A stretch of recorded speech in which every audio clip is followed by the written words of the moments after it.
Hello दोस्तों, कैसे हैं आप सब। आशा करती हूँ आप सब अच्छे होंगे। फ्रेंड्स, मैं भी अच्छी हूँ। एक नई वीडियो के साथ आपके सामने आई हूँ। आज हम बात करेंगे अपराजिता के बारे में, जिसको कि एक शुभ प्लांट माना जाता है। कहा जाता है कि इसको घर में लगाने से पॉजिटिव एनर्जी का आती है, घर में पॉजिटिव एनर्जी आती है। तो इसका एक और नाम शंखपुष्पी भी बोला जाता है और इसे बटर पी के नाम से भी जाना जाता है।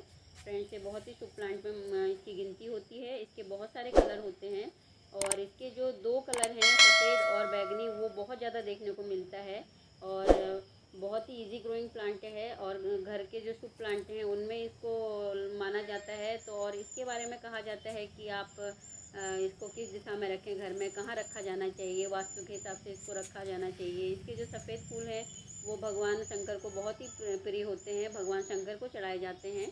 वैसे तो सभी फूल शंकर को चढ़ाए जाते हैं, लेकिन कहा जाता है कि ये भगवान शंकर को बहुत प्रिय होते हैं सफ़ेद फूल अपराजिता के। ये डबल पिटल में भी होता है, सिंगल पिटल भी होता है।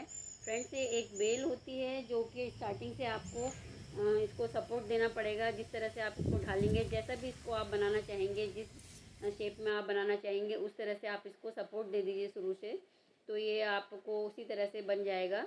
देखिए, आप इसको गमले में भी लगा सकते हैं, आप इसको ज़मीन में भी लगा सकते हैं। मेरे ये गमले में लगा हुआ है। दो कलर मैंने इसमें साथ में लगाए हुए हैं, एक बैगनी कलर और एक सफ़ेद कलर, जो कि बहुत ही खूबसूरत लगते हैं। इसको आप ज़मीन में भी लगा सकते हैं और बहुत खूबसूरत प्लांट होता है, इजी ग्रोइंग होता है। जब भी आप इसको नर्सरी से लेके आएँ तो इसके लिए वेल ड्रेन मिट्टी बनाएं और इसको लगाने का टाइमिंग जो है वो मार्च में आप लगा सकते हैं। फरवरी लास्ट में आप इसके बीज डाल सकते हैं और मार्च से ये फ्लावरिंग, एक महीने के अंदर ही ये बीज से ग्रो करके फ्लावरिंग देना शुरू कर देता है। ये मेरा पर्सनल एक्सपीरियंस है।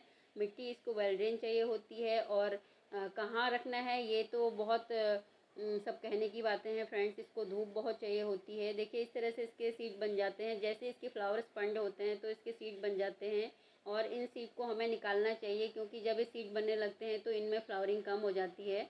इसलिए हमें इनके सीड्स को निकालना चाहिए और जब आपको सीड की ज़रूरत हो तभी आपको सीड बनाने चाहिए।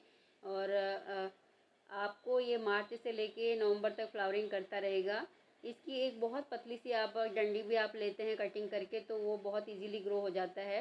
इसको आप सीड से भी ग्रो कर सकते हैं, इसको आप कटिंग से भी ग्रो करते हैं। देखिए, सीड इसके इस तरह के हो जाते हैं। जब ये पक जाते हैं, सीड ब्राउन कलर के हो जाते हैं, तो इनके अंदर ब्लैक कलर के सीड्स निकलते हैं और बहुत ईजी ग्रो हो जाते हैं। जैसे ही आप मिट्टी में डालेंगे इनको, तो 3-4 दिन के अंदर में ये ग्रो होना शुरू हो जाते हैं और एक महीने के अंदर में आपको फ्लावर देना भी शुरू कर देते हैं। ये मेरा पर्सनल एक्सपीरियंस है। मैंने काफ़ी सालों से इनको सीड से ग्रो किया हुआ है और कटिंग से भी ग्रो कर लेते हैं इनको। इनके और भी बहुत सारे कलर होते हैं।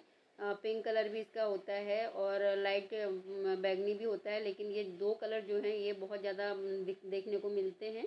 और अगर आपको इसको बूशी बनाना है तो आप इसकी कटिंग करते रहिए, बूशी बन जाएगा। किसी भी शेप में आप ढाल सकते हैं इसको। जिस शेप में आप इसको ढालेंगे वैसे ही बन जाता है।